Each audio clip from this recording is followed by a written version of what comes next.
everyone, this is Dipanjali and I welcome you all on my YouTube channel Study Time India। बच्चों हम लोग class 9th की chemistry का chapter 2 discuss कर रहे हैं, that is matter around us pure. Now what is matter? Anything which occupy space and has mass is called matter. हम लोग बहुत बार डिस्कस कर चुके हैं मैटर को, यानी हर वो चीज़ जो इस अर्थ पर स्पेस ऑक्यूपाई करती है, जिसमें खुद का मास होता है, उसको हम लोग मैटर कंसीडर करते हैं ना। वो मैटर प्योर है या फिर इम्प्योर है, तो ये सब हम लोग डिस्कस कर चुके हैं प्रीवियस वीडियोस में। अगर आप लोगों ने वीडियोस नहीं देखी हैं तो प्लेलिस्ट में जाकर देख सकते हैं। साथ ही साथ मैं वीडियो के डिस्क्रिप्शन में भी आप लोगों को लिंक दे दूंगी, तो आप लोग वहां जाकर भी देख सकते हैं। आज हम लोग ये देखेंगे कि वो जो मिक्सचर फॉर्म में मैटर प्रेजेंट रहती है, मतलब हमने ये तो देख लिया कि मैटर दोनों फॉर्म में एग्जिस्ट करती है, प्योर में भी होती है और मिक्सचर फॉर्म में भी होती है, यानी इम्प्योर भी होती है। तो वो जो मिक्सचर है उसको हम कैसे सेपरेट कर सकते हैं, क्योंकि ज़रूरी नहीं कि जो मिक्सचर हम लोगों को मिला है वो मिक्सचर हम लोग हर जगह यूज़ कर सकें, है ना। जैसे मान लो अगर हमारे पास जो मेटल हम लोग निकालते हैं अर्थ क्रस्ट से, वो तो बहुत सारी चीज़ों का मिक्सचर होता है। उसमें सैंड, उसमें डस्ट, रॉक के पार्टिकल और तरह तरह की मेटल्स आपस में मिक्स हुए रखती हैं, नॉन मेटल्स आपस में मिक्स हुए रखती हैं। तो हम लोग उस मिक्सचर का यूज़ थोड़ी ना करेंगे, हमें तो प्योर कोई एक चीज़ चाहिए उसमें से, ठीक है।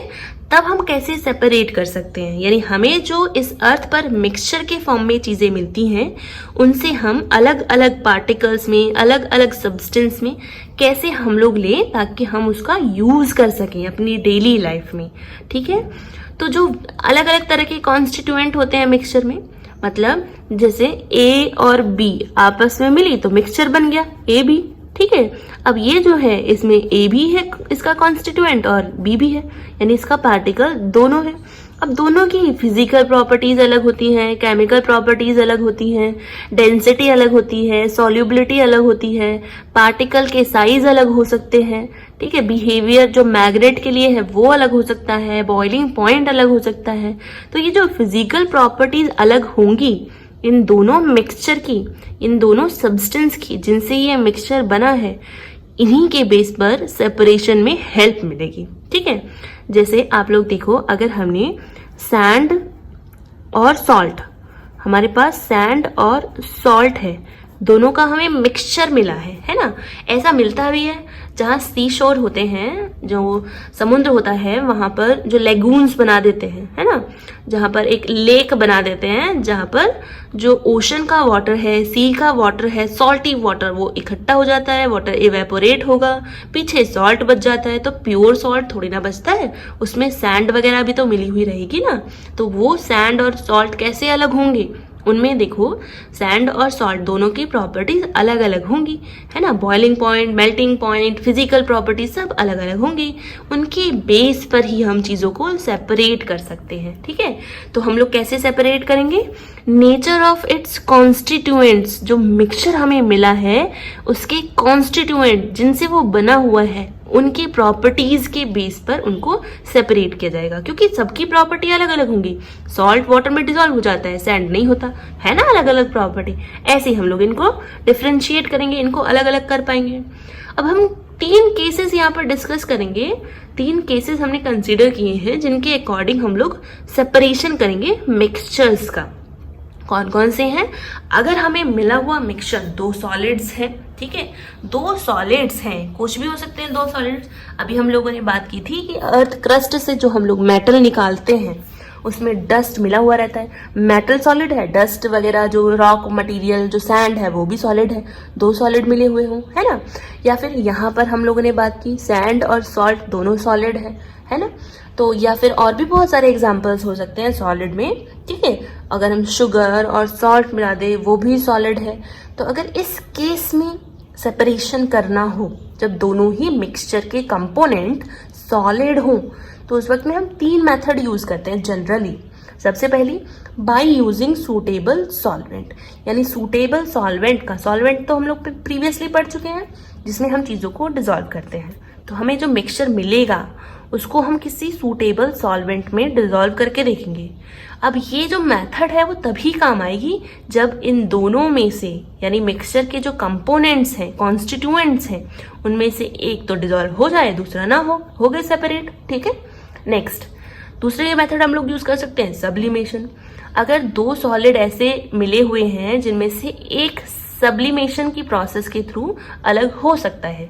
सब्लिमेशन हम लोग डिस्कस कर चुके हैं, जिसमें कि कोई भी सॉलिड डायरेक्टली वेपर में कन्वर्ट हो जाता है, वो लिक्विड फॉर्म में नहीं आता। अभी जैसे हमने फर्स्ट चैप्टर में पढ़ा था कि जब सॉलिड को अगर हम मेल्ट कराते हैं तो वो लिक्विड में चेंज हो जाता है, लिक्विड को अगर हम हीट देते हैं तो वो वेपर में चेंज हो जाता है, यही प्रोसेस थी ना। लेकिन अगर सॉलिड डायरेक्टली वेपर में चेंज हो रहा है और वेपर ठंडा करने पर डायरेक्टली सॉलिड में चेंज हो रही है तो उसको हम सब्लिमेशन कहते हैं। तो अगर दोनों सॉलिड में से कोई एक सब्लाइम हो, ठीक है, सब्लिमेशन की प्रोसेस शो करे, यानी वो सॉलिड से डायरेक्टली वेपर में बन जाए, पीछे एक सॉलिड बच जाएगा, हो गया सेपरेशन। ठीक है, नेक्स्ट बाय यूजिंग मैग्नेट। अगर सॉलिड में से एक आयरन हो या फिर ऐसा मेटल हो जो मैग्नेट से अट्रैक्ट होता हो, हम लोग उसका मैग्नेट का यूज करके उसको सेपरेट कर सकते हैं। अभी हम लोग डिटेल में पढ़ेंगे।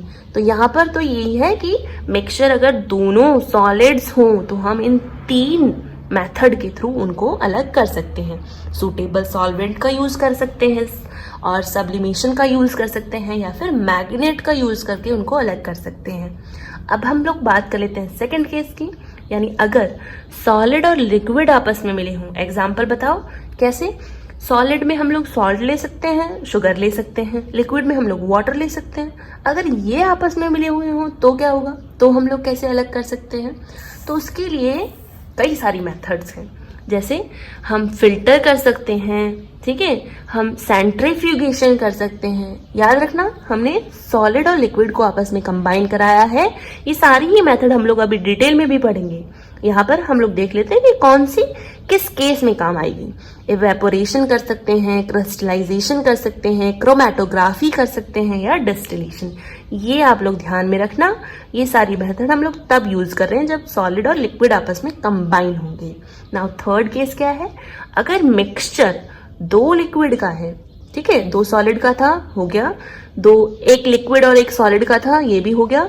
अब दो अगर लिक्विड आपस में मिले हुए हों, उनको कैसे सेपरेट करेंगे? दो लिक्विड में जैसे अगर हम अल्कोहल वाटर आपस में मिला दें या फिर लेमन वाटर आपस में मिला दें तो कैसे उनको अलग करेंगे? तो उसके लिए by the process of fractional distillation, या तो हम ये अपनाएं या फिर by using a separating funnel. ये सारे ही हम लोग डिटेल में डिस्कस करेंगे, लेकिन सबसे पहले स्टार्ट करते हैं मिक्सचर ऑफ टू सॉलिड से, ठीक है, और उसमें भी फर्स्ट वाली method by using suitable solvent. तो अगर हम सूटेबल सॉल्वेंट का यूज करेंगे तो उससे हम अलग कर सकते हैं चीजों को, दो सॉलिड्स को। जैसे यहां पर मैंने एग्जांपल लिया है शुगर और सॉल्ट, या फिर सैंड ले लेते हैं। चलिए पहले सैंड ले लेते हैं, उसके बाद सॉल्ट ले लेंगे। तो शुगर और सैंड आपस में कंबाइन किए, कंबाइन करके हमने एक इसमें दे रखा है यहाँ पर चाइना डिश में, इसको अलग करके दिखाओ। तो हम किसका यूज करेंगे? सूटेबल सॉल्वेंट का, यानी कि ऐसा सॉल्वेंट जिसमें से इनमें से एक उसमें डिसॉल्व हो जाए। तो वाटर से अच्छा क्या सॉल्वेंट हो सकता है भाई? शुगर हमारा डिसॉल्व हो जाएगा उसमें। तो हम एक बीकर लेंगे, उसमें वाटर डालेंगे और दोनों ये जो मिक्सचर है उसको उसमें ऐड करा देंगे। तब क्या होगा? जो शुगर है वो वाटर के साथ डिसॉल्व हो जाएगा। इट मीन्स वाटर के पार्टिकल्स के बीच में जो स्पेस है उसमें शुगर के पार्टिकल्स ऐड हो जाते हैं, लेकिन सैंड के नहीं हो पाते। सैंड तो हेट्रोजेनस मिक्सचर बनाता है ना, तो सैंड तो नीचे बैठ जाएगा और शुगर सॉल्यूशन, अब शुगर सॉल्यूशन हो गया, वो यहाँ पर आ जाएगा।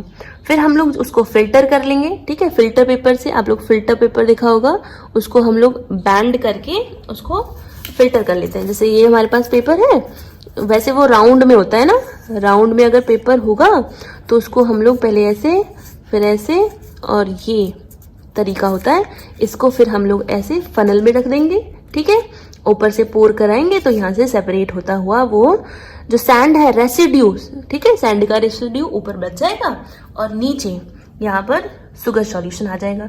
तो हो गया सेपरेशन दो सॉलिड का, ठीक है। ये अलग सॉलिड हो गया, ये अलग सॉलिड हो गया, इसको हम अलग इवेपोरेशन के थ्रू निकाल सकते हैं, ठीक है। अब नेक्स्ट आ जाता है, अगर हमारा इसी जगह पर सॉल्ट और शुगर मिला हुआ होता तो अब ये तो दोनों ही डिजोल्व हो जाते हैं। अब किस तरह से हम अपनाते हैं, तब हम अपना सॉल्वेंट चेंज कर लेते हैं। अब हम सॉल्वेंट वाटर थोड़ी ना लेंगे, इस केस में हम लेंगे एल्कोहल, ठीक है। तो एल्कोहल जिसका फॉर्मूला होता है C2H5OH, ये एल्कोहल का यूज करेंगे। तो जो शुगर है ना वो डिजोल्व हो जाता है एल्कोहल में, सॉल्ट नहीं हो पाता। तो देखो सॉल्ट नीचे बैठ जाएगा, जहां पर ये सैंड है वहां पर आप सॉल्ट को इमेजिन कर लो, और शुगर सॉल्यूशन अल्कोहल का है ही, ठीक है। शुगर और अल्कोहल आपस में कंबाइन होकर नीचे यहाँ पर आ जाएंगे और यहाँ सॉल्ट रह जाएगा। क्लियर। अब सोचो अगर हमारे पास दोनों ऐसे हो जो वाटर में एक भी डिजोल्व नहीं हो पा रहा है, जैसे अगर हमारे पास सल्फर हो और सैंड हो, तो हम तो किसी को भी नहीं कर सकते वाटर में डिजोल्व, ठीक है। तब हम कौन सा लेंगे सॉल्वेंट, ठीक है। तब लिया जाता है CS2, कार्बन डाइसल्फाइड, ये यूज करेंगे। तो कार्बन डाइसल्फाइड में क्या होगा, ये जो सल्फर है ये डिजोल्व हो जाती है, सैंड नहीं हो पाती, तो उसको फिल्टर कर लेंगे, सैंड ऊपर रह जाएगी, कार्बन डाइसल्फाइड और सल्फर का सॉल्यूशन यहाँ पर नीचे बच जाएगा। तो मुझे नहीं लगता कि इसमें कोई भी प्रॉब्लम आप लोगों को है, ठीक है। अगर है तो मुझे कमेंट बॉक्स में जरूर बताना, ठीक है। नेक्स्ट हम लोग देखेंगे सेकेंड प्रोसेस, जिसमें कि हम लोग सेपरेट करेंगे बाय सब्लिमेशन। सब्लिमेशन के थ्रू दो सॉलिड्स को सेपरेट करेंगे। तो देख लेते हैं एक बार। फर्स्ट हमें ये याद रखना है कि सब्लिमेशन की प्रोसेस तभी यूजफुल होगी जब दोनों सॉलिड में से, जब भाई दो सॉलिड का मिक्सचर है ना, यहाँ पर दो सॉलिड में से एक सबलाइम होगा, यानी वो सब्लिमेशन शो करेगा, वो सॉलिड सीधा वेपर में कन्वर्ट हो सकता है। तो हम लोग फर्स्ट चैप्टर में पढ़कर आए हैं सब्लिमेशन, ठीक है। मैंने पहले भी डिस्कस कर ही दिया है कि अगर कोई भी सॉलिड हीट करने पर डायरेक्टली वेपर में कन्वर्ट हो जाए बिना लिक्विड में कन्वर्ट हुए, उस प्रोसेस को सब्लिमेशन कहते हैं। या फिर कोई भी वेपर कूल करने पर सीधा सॉलिड में कन्वर्ट हो जाए बिना लिक्विड में कन्वर्ट हुए, उस प्रोसेस को भी हम सब्लिमेशन कहते हैं, ठीक है। कोई कंफ्यूजन नहीं है। अच्छा, जो सॉलिड होता है जिसे हीट करने पर वेपर में कन्वर्ट हो जाता है, वो उस सॉलिड को हम सबलाइम कहेंगे, ठीक है। और जो वेपर ठंडा करने पर सॉलिड के फॉर्म में आ जाती है, उस वेपर को हम लोग सब्लिमेट कहेंगे। तो सबलाइम क्या कहा जाता है, सॉलिड जिसको हीट करके वेपर में कन्वर्ट करना है। और सब्लिमेट किसको कहा जाता है, वो वेपर ठंडा होने पर जो सॉलिड बना है, ठीक है। जैसे आप लोगों ने देखा होगा, अगर हम कैम्फर कपूर को बर्न करते हैं तो कपूर जो है वो हमारा सबलाइम है। अब अगर वो बर्न हो गया तो वेपर में कन्वर्ट होगा, उस वेपर को हमने स्टोर किया, ठंडा हो गया वो, और उसके बाद वो जो पाउडर में बचेगा वो सॉलिड है, वो क्या होगा, हमारा सब्लिमेट, ठीक है, ठंडा करने पर मिला है। अब कौन कौन से सब्सटेंस है जो सब्लिमेशन के प्रोसेस शो करते हैं, तो फर्स्ट अगर हम देखें तो NH4Cl, ammonium chloride, iodine, camphor कपूर, नेफ्थलीन की बॉल्स आप लोगों ने देखी होंगी, स्मेल के लिए, जो एक तरह से जो मॉइस्चर होते हैं या फिर जो बैक्टीरियाज वगैरह होते हैं उनको किल करने के लिए हेल्प करता है, यानी कि क्लीनिंग के लिए यूज की जाती है। आप लोगों ने देखा होगा वॉश बेसिन वगैरह में यूज करते हैं, कपड़ों में भी डालकर रख देते हैं नेफ्थलीन बॉल्स को। फिनाइल की गोलियां कहते हैं वैसे इनको सिंपल लैंग्वेज में। तो या फिर एंथ्रेसिन, ये ऐसे हैं सब्सटेंसेस जो सॉलिड से सीधा पेपर में कन्वर्ट होते हैं, यानी सब्लिमेशन की प्रोसेस शो करते हैं। तो अगर मिक्सचर में इनमें से कोई एक हुआ और दूसरा कोई और मिक्सचर का सब्सटेंस हुआ, तो हम लोग सब्लिमेशन की प्रोसेस को यूज करेंगे। जैसे अगर हमने अमोनियम क्लोराइड और सॉल्ट का मिक्सचर बनाया, ठीक है, दोनों व्हाइट कलर होता है, दोनों को हम लोग बिल्कुल एक जैसा मिक्सचर बन जाएगा, हमें पहचान ही नहीं पाएंगे कि कौन सा सॉल्ट है और कौन सा अमोनियम क्लोराइड। दोनों को मिलाया, हमें कहा गया कि इसको सेपरेट करके दिखाओ, यूज करेंगे सब्लिमेशन की प्रोसेस। तो जो चाइना डिश लेंगे एक, ठीक है, उसमें दोनों का मिक्सचर हमने रख दिया है और नीचे से हम लोग बर्नर की हेल्प से हीट देंगे उसको, लेकिन हमें कवर करके रखना है क्योंकि हमें दोनों ही मिक्सचर के पार्टिकल्स चाहिए, दोनों ही कॉन्स्टिट्यूएंट चाहिए। तो हम क्या करेंगे, एक फनल कीप होती है ना, फनल आप लोगों ने देखी होगी, जो लेबोरेटरी में हम लोग यूज करते हैं, ये इसको उल्टा करके हम लोग यहाँ पर रख देते हैं। इसको उल्टा करके यहाँ रख देंगे और ऊपर से यहाँ कॉटन का प्लग लगा देंगे, कॉटन, ताकि वो जो वेपर है वो ऊपर ना उड़ जाए। जब इसको हीट मिलेगी तो इसमें से जो अमोनियम क्लोराइड है वो वेपर बनकर उड़ेगा, और जब वेपर थोड़ी दूर जाकर ठंडी होगी तो वो इस वॉल पर, ये जो फनल है इसकी वॉल पर चिपक जाएगा, मतलब यहाँ पर ऐड हो जाएगा। और नीचे क्या बचेगा? सॉल्ट। तो हो गया अलग, मिक्सचर थे दोनों अलग अलग हो गए। ऐसे ही हम लोग बाकी चीजों का भी यूज करके कर सकते हैं। तो यहाँ तक का समझ में आया? किसी को भी कोई कंफ्यूजन नहीं है? हो तो आप लोग कमेंट बॉक्स में मुझे जरूर बताएं, मैं आप लोगों का आंसर जरूर करूंगी। नेक्स्ट हम लोग देखेंगे थर्ड, कौन सी है? By using magnet. अभी दो सॉलिड को ही अलग कर रहे हैं, ठीक है, अलग अलग उनकी प्रॉपर्टीज के बेस पर। तो थर्ड है, हम सेपरेट करेंगे बाय अ मैग्नेट। मैग्नेट आप लोगों ने देखी होगी, नॉर्थ पोल होता है, साउथ पोल होता है, अट्रैक्ट करती है आयरन को। तो अगर हमारे पास जो मिक्सचर है उसमें अगर आयरन या फिर मैग्नेट से अट्रैक्ट होने वाला सब्सटेंस है तो हम लोग मैग्नेट का यूज करेंगे, ठीक है। तो इनकी प्रॉपर्टीज के बेस पर ही हम ये अप्लाई कर रहे हैं मेथड्स को, ठीक है। तो यहाँ पर कौन कौन सा मिक्सचर है? सल्फर और आयरन फाइलिंग का मिक्सचर है। यहाँ पर आयरन फाइलिंग जो है वो मैग्नेट के पास लाते ही उस पर अट्रैक्ट हो जाएंगी, पीछे सल्फर बच जाएगा, हो गया सेपरेशन, ठीक है। एक सब्सटेंस मैग्नेट से अट्रैक्ट हो जाता है, पीछे वाला रह जाता है, उसको अलग कर लेंगे। आप लोगों ने देखा होगा जो कारपेंटर्स होते हैं वो आयरन नील को सॉ डस्ट से, यानी वो जो लकड़ी का जो भूसा वगैरह सा होता है जो अलग करके रखते हैं, उसमें से आयरन नील को मैग्नेट की हेल्प से ही अलग करते हैं। इसके साथ साथ सेपरेशन ऑफ स्क्रैप आयरन, जब वेस्ट मटेरियल सप्लाई होता है फैक्ट्रीज में तो उसमें बहुत सारे स्क्रैप मेटल्स होते हैं, ठीक है, जिसमें आयरन भी है। अब उसमें से आयरन को अलग किया जाएगा, कैसे अलग किया जाएगा? मैग्नेट का यूज करके। और वहां पर जो मैग्नेट यूज की जाती है आयरन को अलग करने के लिए वेस्ट में से, उसको कहेंगे इलेक्ट्रोमैग्नेट, ठीक है। इलेक्ट्रोमैग्नेट क्या होता है? इलेक्ट्रिसिटी की वजह से मैग्नेटिज्म को जनरेट करना। आप लोग 10th क्लास में आओगे, उसमें जो फिजिक्स है सेकंड चैप्टर में आप लोग पढ़ोगे इलेक्ट्रोमैग्नेटिज्म के बारे में। फिलहाल मैं यहाँ पर बता देती हूँ कि अगर कोई भी मेटल जो इलेक्ट्रिसिटी की गुड कंडक्टर हो, उसके ऊपर हम अगर किसी वायर को लपेट देते हैं, ठीक है, तो उस वायर में जैसे ही इलेक्ट्रिसिटी पास होगी तो वो मैग्नेटिक इफेक्ट शो करने लगेगा, यानी चीजों को अट्रैक्ट करने लगेगा, सब चीजों को नहीं। जो मैग्नेट अट्रैक्ट करती है आयरन को, ऐसे ही ये भी आयरन को अट्रैक्ट करने लगेगा। तो इलेक्ट्रोमैग्नेट का यूज करके हम उस स्क्रैप आयरन को अलग करते हैं। जो क्रेन होती है ना, क्रेन, उससे उस पर यहाँ इलेक्ट्रोमैग्नेट मतलब बांध दी जाती है और उसको फिर नीचे डाला जाता है। तो वहां से जो वेस्ट मटेरियल है उसमें से आयरन के पार्टिकल उससे चिपक जाते हैं। आप लोगों ने देखा होगा कभी कभी क्या होता है कि जो स्टील वगैरह के पार्टिकल्स हैं वो आंख में चले जाते हैं। भाई जो फैक्ट्री में वर्कर काम कर रहे हैं उसमें किसी तरह से बेल्डिंग करते वक्त में या फिर मेटल को काटते वक्त में पार्टिकल आंख में चले गए, ठीक है, एक्सीडेंटली, तो उस वक्त में इलेक्ट्रोमैग्नेट का यूज करके ही उसको अलग किया जाता है, ठीक है। जो डॉक्टर्स रिमूव करते हैं ना आयरन पार्टिकल को, वो उसी आयरन पार्टिकल को अट्रैक्ट कराते हैं मैग्नेट से, तब सेपरेशन होता है। तो आई होप आप लोगों को सेपरेशन में कोई दिक्कत नहीं होगी अगर आपको दो सॉलिड दे दिए जाएं, ठीक है। 3 तरह से आप लोग सेपरेट कर सकते हो, सूटेबल सॉल्वेंट का यूज करके, सब्लिमेशन की प्रोसेस के थ्रू, या फिर मैग्नेट का यूज करके। तो अगर आपको टॉपिक से रिलेटिव कोई प्रॉब्लम हो तो मुझे कमेंट बॉक्स में ज़रूर बताएं, और अगर वीडियो अच्छा लगे तो लाइक भी करें, सब्सक्राइब भी करें और अपने दोस्तों के साथ अपने वीडियो को शेयर भी करें। Thank you.